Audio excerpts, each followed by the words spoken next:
if I may, you're also very smart. I can tell by the way you're putting your notes together that you're very smart. So you won't mind if I talk to you a little bit about structure, but we're going to get there. I'd like you first to tell the audience everything you know about the history of this piece. I know you probably know a little something. Well, I guess I think the most important thing about this piece is that there are two versions of it. The first one he wrote in 1913, right? And this one's the 1931 version. It's a little shorter, a little less ambitious, I would say. Is that how you compare it? This, so he revised it? Yes, he revised it. Why did he revise it? I don't know that. Maybe I think he just didn't like the. He just couldn't find something that he was happy with. But I mean, both versions are great in my opinion. Okay, and you've chosen to do the what we call the revision in 1931, like he had a second thought. Okay, is that it? Anything else you want to add? That's all you have? Okay. I know you went through it a lot, so you won't mind if I go to another painting? We had a painting for the Lieu Joyeuse that inspired a whole piece of music. So, do you know who Seurat is? Does anyone in the audience know who Seurat is? Everyone knows him, that's right. So, there is a painting in the Art Institute in Chicago. Bunch of people on a hill looking at a lake. They're all very happy. If you go up very close to this painting, which is 11 by 7, it's huge, what do you see? You do not see brushstrokes, but you see 100,000 or hundreds of thousands of dots. Little dots, yeah? And they're all blended in color, so they work together. And if you back up, you have an image. Magnificent. It's called pointillism, and Mr. Seurat and some others around here created this kind of painting, not brushstrokes, but dots. And I think of it, when I think of this enormous, gargantuan, massive piece of music, when you get up very close to this piece, you're going to see dots, lots of dots. Could you show us some of the little dots that are part of this piece? Any little phrase you think repeats a lot, or notes that you hear a lot about? Well, I guess each dot they have a specific note, right? Well, if you regard F, if you regard those actually it's 4 notes, so that you are actually going to hear how many. Would you play those 4 notes for us? Okay. Right. You're going to hear it.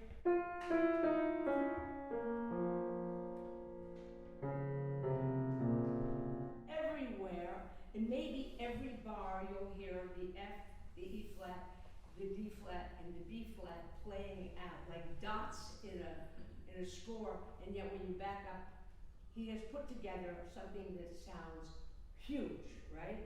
How do you play this?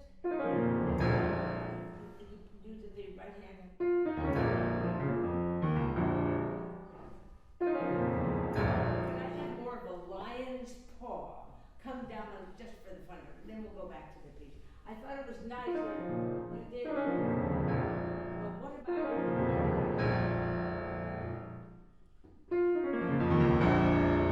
lion's paw? And is it that or is it? Which one?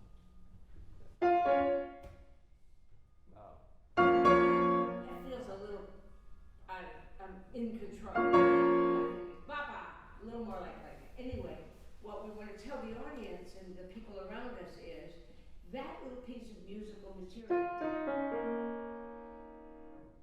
is everywhere. Like a dot with 100,000 other dots, and it makes this piece. So the danger of a piece of music that is a lot of little dots is what? I mean, it just gets, if you don't, it doesn't make the whole bigger picture, then it can get confusing. My watch thinks I dropped on the floor and that I should call someone. Just a B flat, right? Okay, sorry, Donna, you were going to say. The danger is what? Well, if you look at every specific note on its own, and like if you don't like step back and look at the bigger picture, then it can get kind of notey and Okay. repetitive.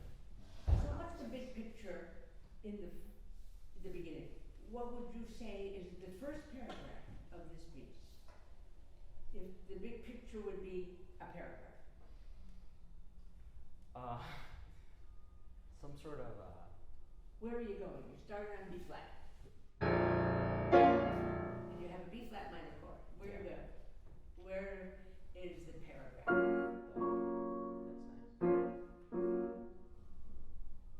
I guess it's like some Paragraph, not sort of sentence. So you just said, I'm going to this chord. This is the first chord, and then you said the second chord.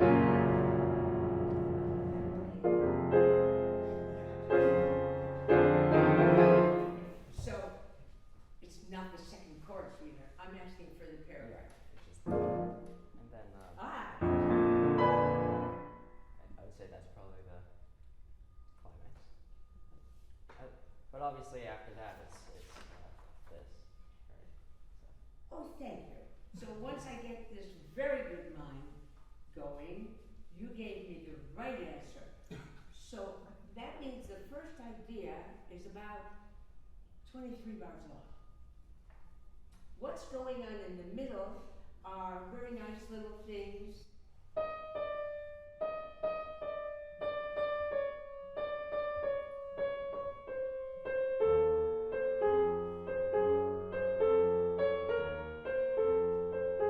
Then there's this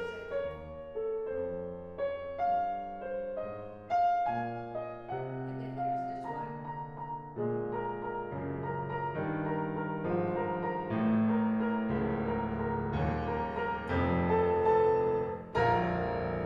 That's a paragraph.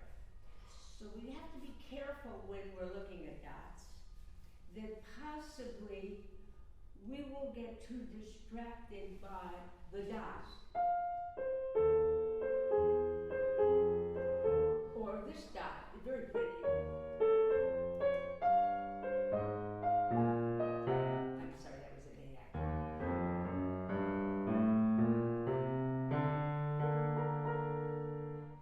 But if you look at it, it's a very conventional.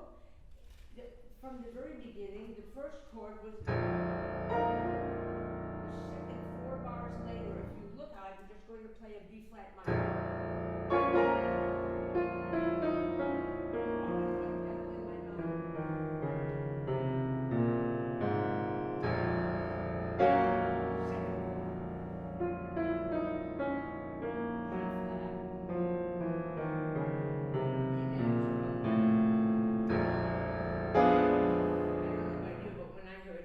There's always a dead body in my closet. That's a very important chord, right? Right? Same thing. We only did something 3 times. By the way, Bach only did something 3 times. Mozart only did something 3 times, and then they changed. So far we're being very conventional here. And then he does something that's a bit of a distraction. Or A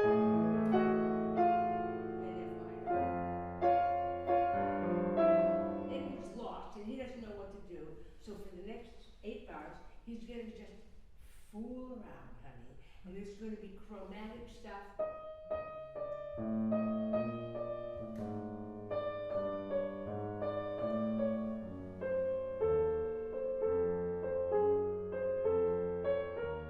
You would call this noodling, beautiful noodling, but we are in between some very big thoughts, some big chords that finally want to diminish.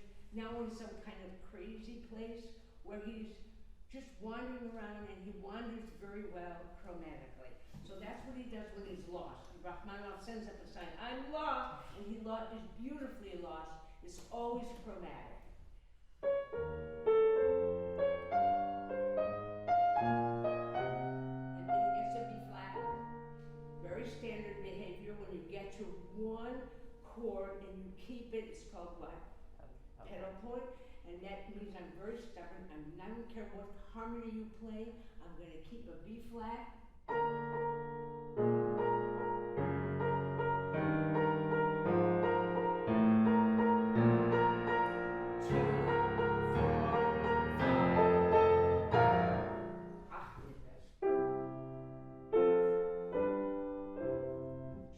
Mozart did this. Everyone did 4-5-1. So this paragraph ended like he was doing a Baroque piece. And he had a couple of chords, and then he had a very serious place of wandering in chromaticism, and then he gave you one of the big 4-5 cadences, and that's one paragraph. The reason I'm saying this to you is this is going to be the first of my thoughts for you. This wonderful performance you gave us, really beautiful piano playing, you get around very beautifully, you have colors, and you sort of know where you are all the time. I'm going to ask you not to get distracted by the wandering places. Rachmaninoff was aware that in the first version, which is why I asked you to talk to the audience, in the first version he had about 120 bars that were quite extraneous. Some people would say a lot of empty virtuosity. It was a lot of notes. There were almost no silent moments. There were almost no repose. It was a lot of notes. And he realized that a few years later, and he said, I think I'll thin this thing out. And some people who are critical of the later version say that he lost some of the thickness and some of the power, but others say, no, this is cohesive, I get it, there's an exposition, there's a development, there's a recap, I recognize what all of that means, and I can see the storyline unfold better this way. You know where the development is, right? Yeah. So all of these words that are coming out of my mouth has to do with talking to that part of you that is super smart and understands that we are dealing actually with a sonata. And whatever that dynamic means. What does it mean to you to be a sonata? Well, it's just a sonata form of exposition. So exposition is like the, I guess I could say introduction, and then development is like exploring somewhere, and then recap you're coming back home. So it's like you go on an adventure, but then you come back home in a way. I agree. And you mean it more than you say it, though. But when you explore something, that's a powerful diversion from something, right? So we'll assume that he has done what Mozart did, that he's written out something that is called an exposition. He's laid out what this is about, you know? Boy is a swimmer and blah, blah, whatever your storyline is, it's going to be all about that, and it's going to show you some variety, like two themes that can combat with each other so that they end up without combating. So we start with the idea that there's conflict somewhere, like maybe the boy's a swimmer, but he also likes to write poetry, and he's he's macho, but he's secretly writing poems, or he likes his mother and he doesn't like his father, whatever it is, some kind of contract. That we set up a dualistic problem and we solve it. That is all a sonata is. In the development section, the boy leaves home and he runs around in the world and discovers, have you read Siddhartha? You read Siddhartha. I'll send it to you. You haven't read Siddhartha? Probably love school. It's an obligation for every young man to read.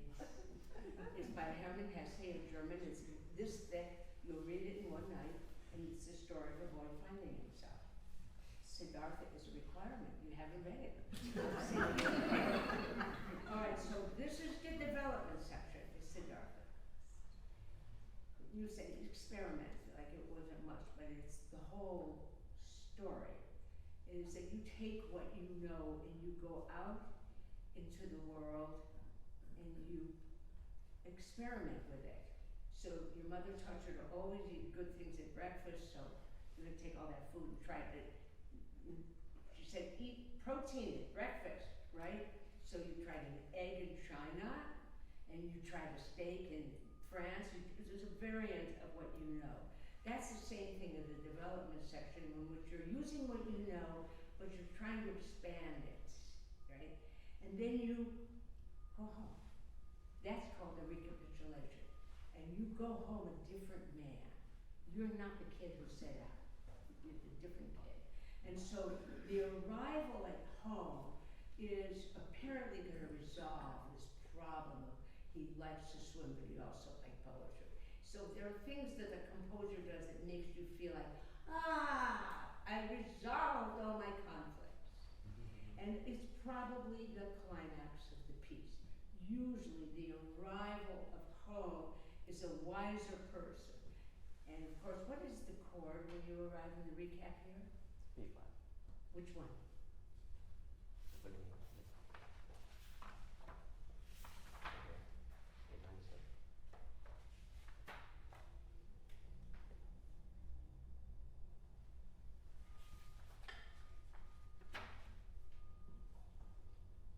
Yeah. But it is, of course, like I arrive home and I see things for the first time now as a man.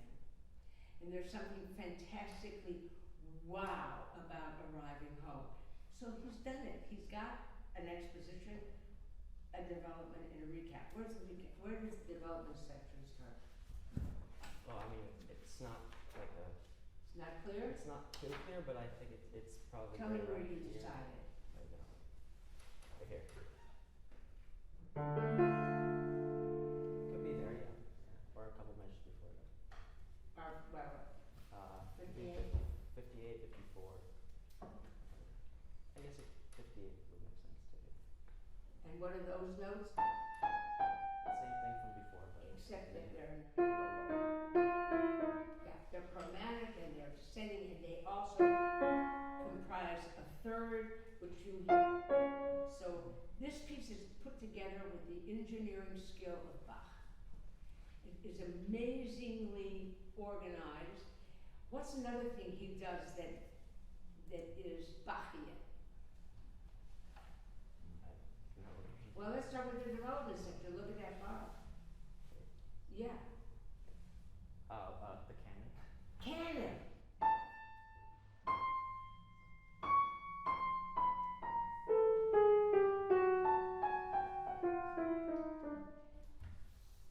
That's very unromantic, right? It's very organized, and we have standard cadence, etc. Let's start with the idea that I want you to be careful about the wandering places not becoming too important so that you can keep your eye on the end goal. And the first one you decided for me, honey, was bar 23. I'd like you to, and I thought you did a pretty good job. I'm a little unhappy with what you did getting to the second theme than your second goal, but I thought the first one went very well, and I'm quite admiring what you did. I guess I want you to tell me that when you get to this place,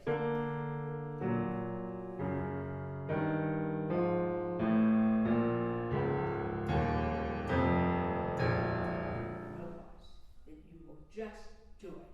There were a couple places where you stopped. See what you can do about getting to that B flat from the first B flat. So, let's start right there.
and so you pause, and there's a large arc that you just sacrificed. I wonder if you could avoid doing that.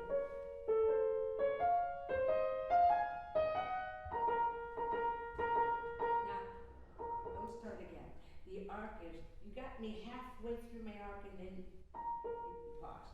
Can you start with this one?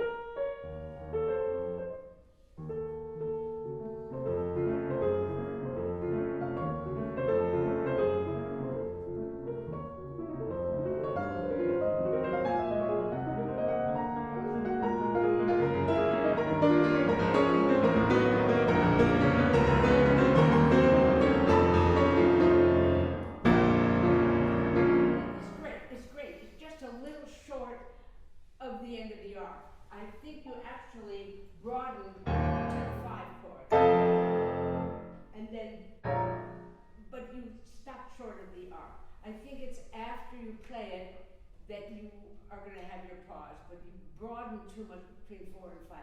It was otherwise fabulous, and because you didn't stop the arc. I'd like you to start right before the arc starts.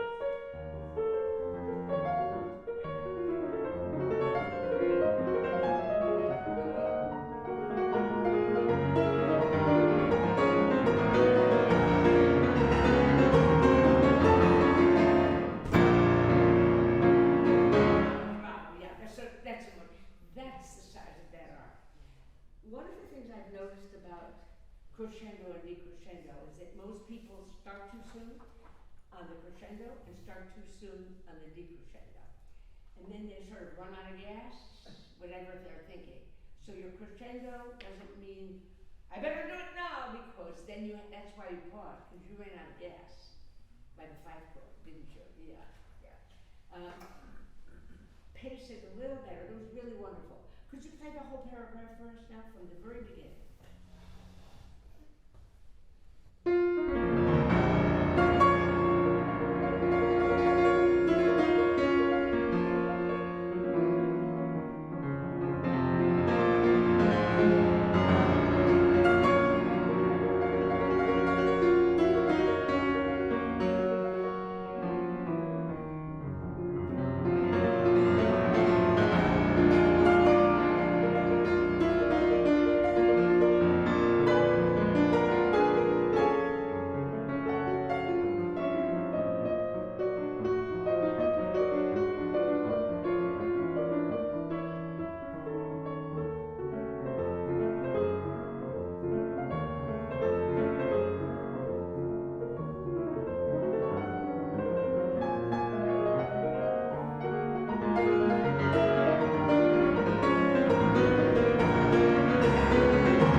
Centrifugal rhythm. The idea of a huge pendulum creating something that we notice is a Russian bell. I'm going to ask you to do something really crazy in front of people. I'm going to ask you to play the first bell. And then I want you to just think in your mind all the other notes.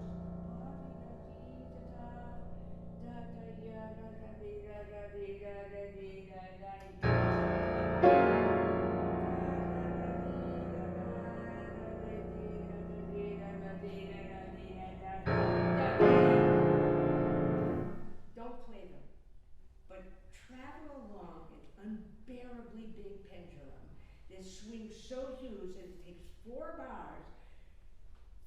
bars to swing back. And you're feeling that without playing those notes. So just play your big pendulum and then sit there and think all those notes like I just did.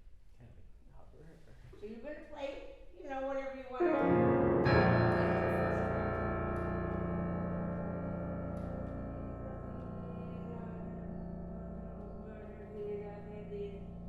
Can you do that for us? I want to hear your pendulum. Just the big notes.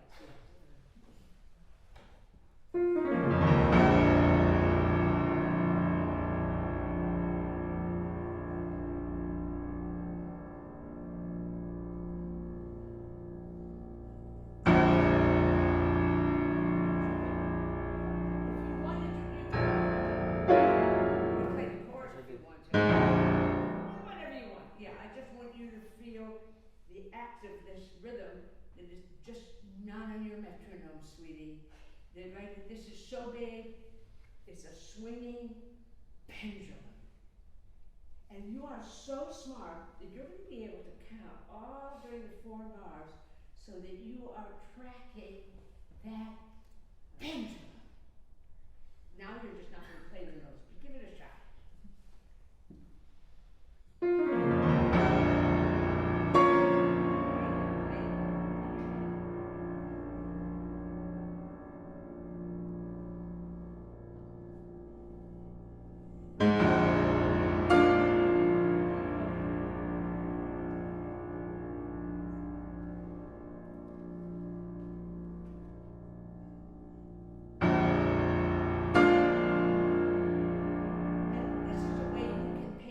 Quality of these chords, you save something for the diminished.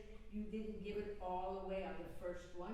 You didn't give it all away on the second. Each one was bigger and more. That was pretty interesting to watch you, by the way, because I could feel the temperature rising and your blood pressure went up. And yeah, that's wonderful.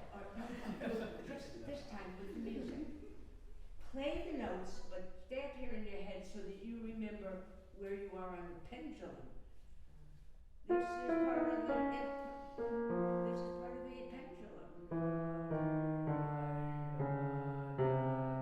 Right? Stay on the pendulum instead of on the notes.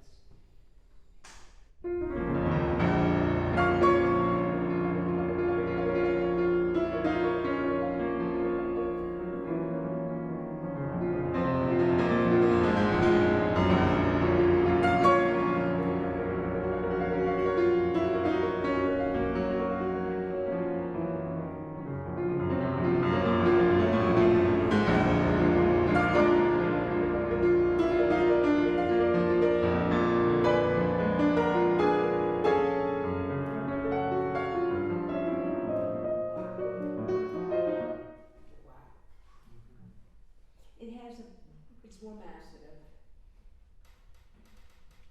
You're smart, and so you can do that. Yeah, that was quite wonderful. Bravo, bravo. All right, so that took you halfway through the paragraph. Now you're getting into the wandering stuff, and I think you can keep track that it's all going back to a B flat minor chord. Now I'd like you to do something for me. Do you mind playing from the B flat minor chord to the second theme? So that's your next paragraph, sweetie. Just play right there, tempo 1.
Because let's just imagine you're on a hike and you're walking along and it's a very beautiful, and there's a flower here and a flower there and a flower there, and you pick up every one of those flowers. You're never going to finish the hike, right? Because it has so many attractive little moments. They are all so alluring. You know, this beautiful, that glamorous little gesture in there. Unto themselves, they're so pretty. I think I'll just stop here and play that. Then I'll stop here and play that. And it is dangerous. It's almost toxic because the long line is sacrificed. I want you to think you're on a hike and there's a hill. And I think I got to the hill and I thought, yeah, I'm here. And you look and you see, there's another hill. And oh, you get to that hill and you say, oh, there's another hill. So where's the first hill? Where did you think the first hill was? Hill, I would say that. If you don't include the first one, I just like it. Okay. It's kind of Until you get to the A. Alright, and did you feel when you got to bar 29 that you had reached a hill? like the top of the hill. That's the top of the hill. How about if you got to the top of the hill and in that instant you got there you saw another hill? And so you didn't start something again, you just kept walking. And you treated this not as, oh look at this beautiful flower I picked up, or this new hill I've accomplished. No, there's another hill, and there's another hill. Until where? Until. Yes. Yeah. Which I found anticlimactic because you have been stopping at several hills thinking, I'm done. Now let's try not to be done until you go. Until you get there, don't stop. And treat everything glamorously, but keep going. Can we try to do that again? By the way,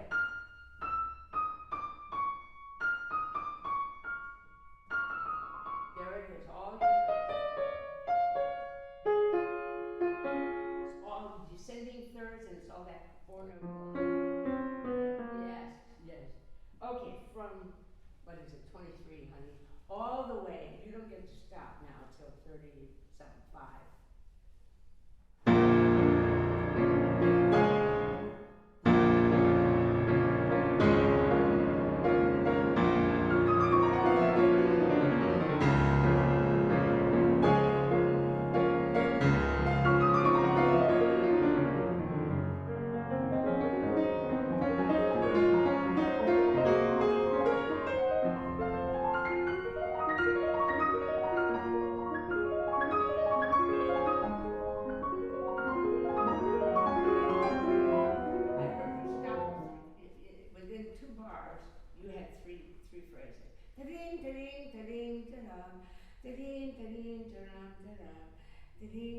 Very nice if you happen to be early music, but this is not a, it's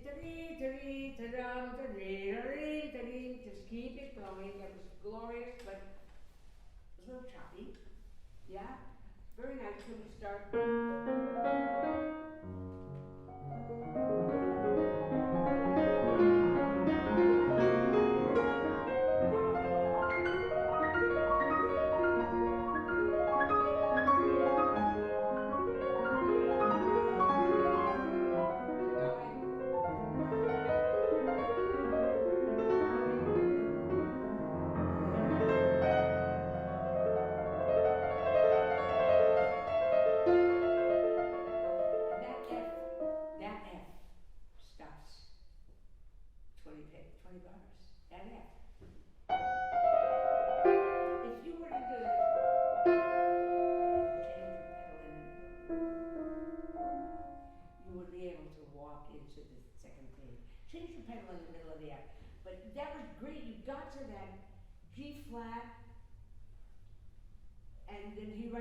Veloce, right? He's not saying start a veloce, he's saying you better be in a veloce there, darling, or so that. That's pretty good.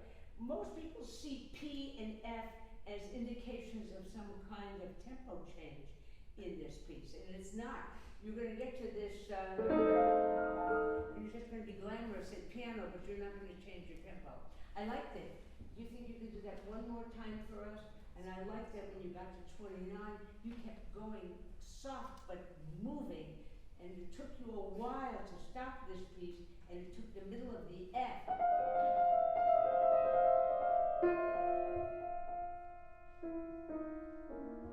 Alright, I'd like you to start right there if you can, at bar 23, honey, and we're going the long paragraphs to the second page.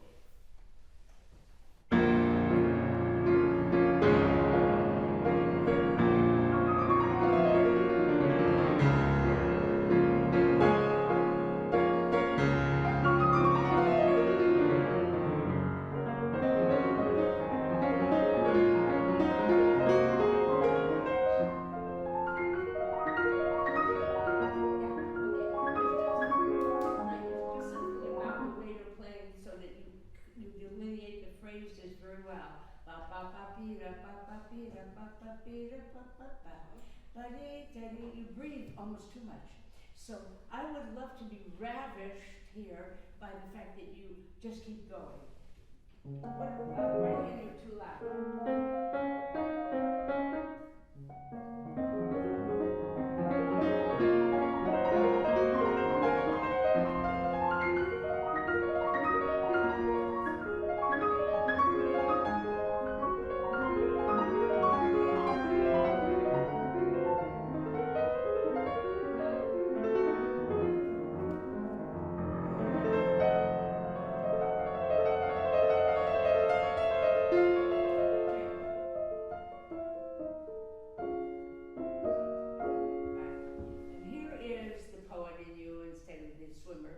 This is the second theme. I mean, it could be a Mozart sonata. It's so conventionally put together. It's incredible what a good boy he's being, right?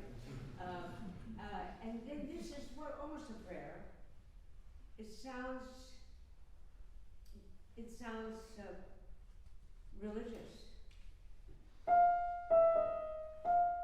There's something very pious about this, very tender, right? It's not romantic. It seems a little as if you're speaking up instead of speaking across. I like what you did very much. Do you think you could just play from the G flat at 36 to take me out of there? 36 or 35?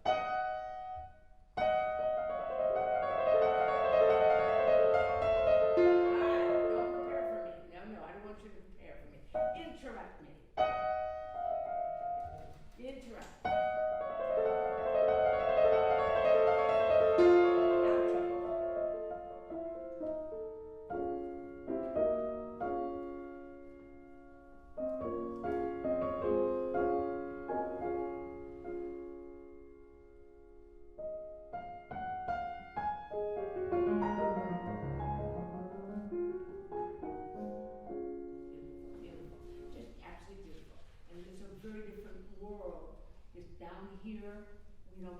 Down here because you've given us two enormous paragraphs, paced very well so that your pendulum is longer, etc.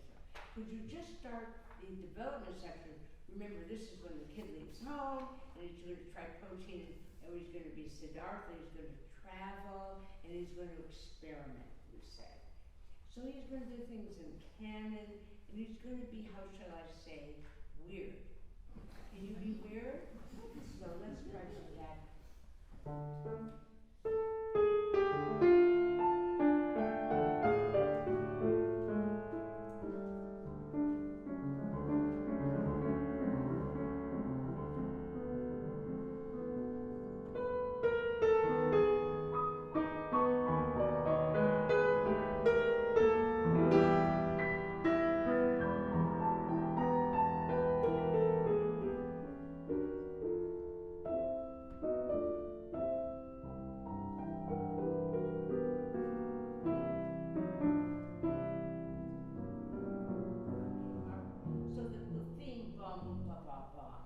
Is alive and well, that's your protein. And you're trying it in different keys. I noticed that one of the keys you tried it in was actually E minor.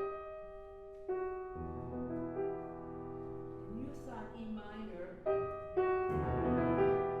was hardy. Could we argue about that? I always think of, what color do you think E minor is, by the way? Green, maybe? What? Maybe like a light green. I don't know. What do you say? Think for a minute, because you're smart.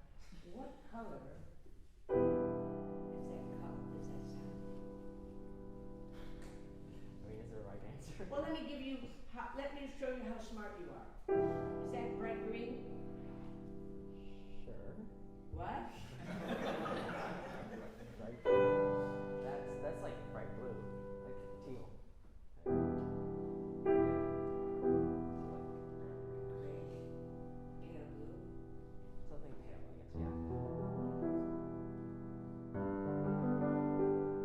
That E major. I'm trying to play them the same. You would have to agree that this is a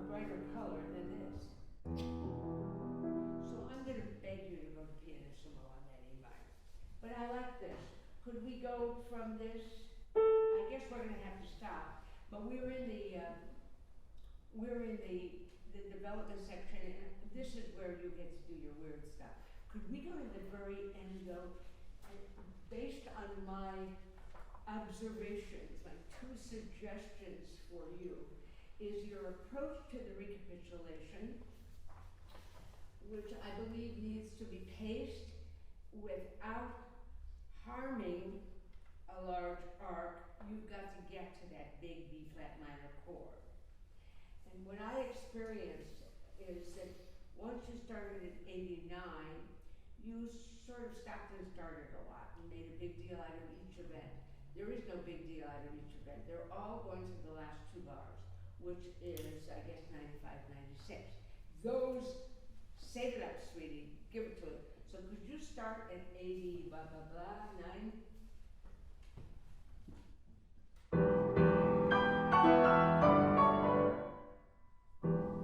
And where's your pendulum? It's like the ace of care. It's all in your bass. When did it start? 85? No, the next one, 89.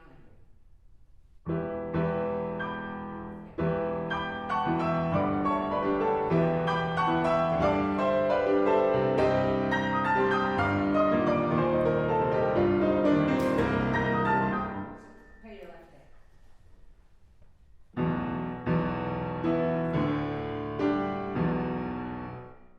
Play it in two hands.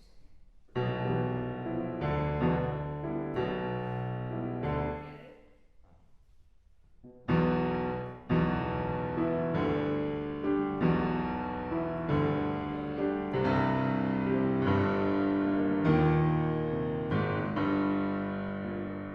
There is no changing it. This is very large pendulum, but very close. Wom-ba-yum, ba-yum. Don't change your left hand, don't change the pace, just go through this. Start at 89 again.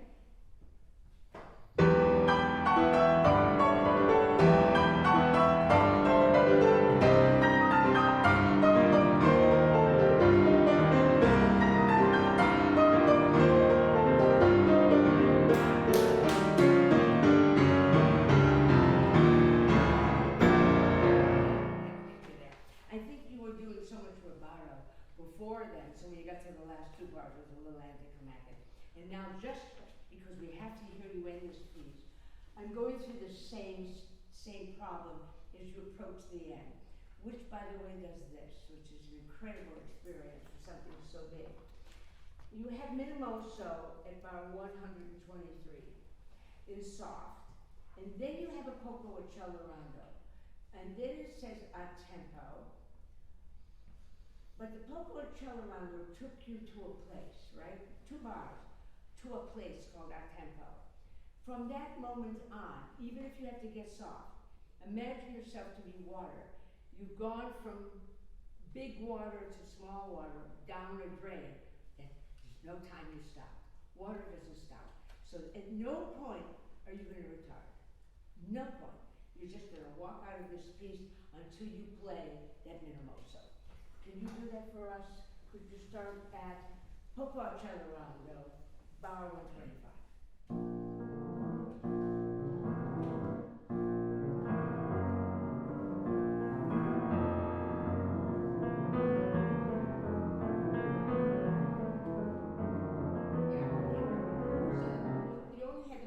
To do your poco accelerando. I need 1 beat in a bar, not 2. That's going to take you to where you need to go. But if you play them identically, you've gone nowhere. Right.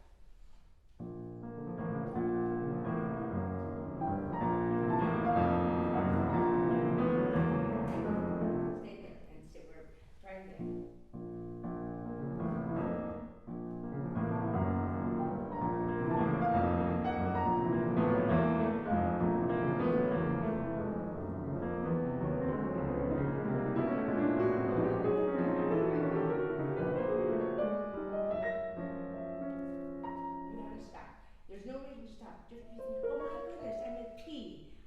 stop. No, you just have to play key, but don't stop. By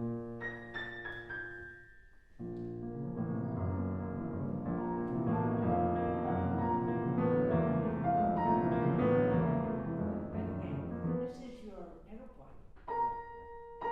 One beat in the bar. Try it. No, that's too much crescendo. We think it's a beat now.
If you become some sort of an impressionistic person, we've lost the lesson.